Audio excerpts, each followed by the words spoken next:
এয়া জবকা যোৱা ৰাস্তাটো একদম সুইমিং পুল হৈ গৈছে গোটেইখনেই।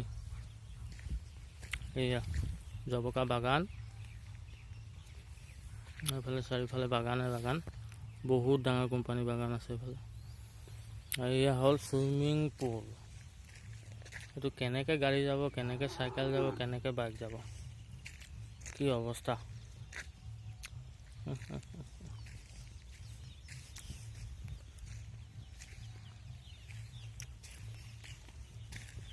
এইটো অৱস্থা, একাঠো পানী। বাগানৰ ৰাস্তা বাগানৰ মালিকে কৰিব লাগে।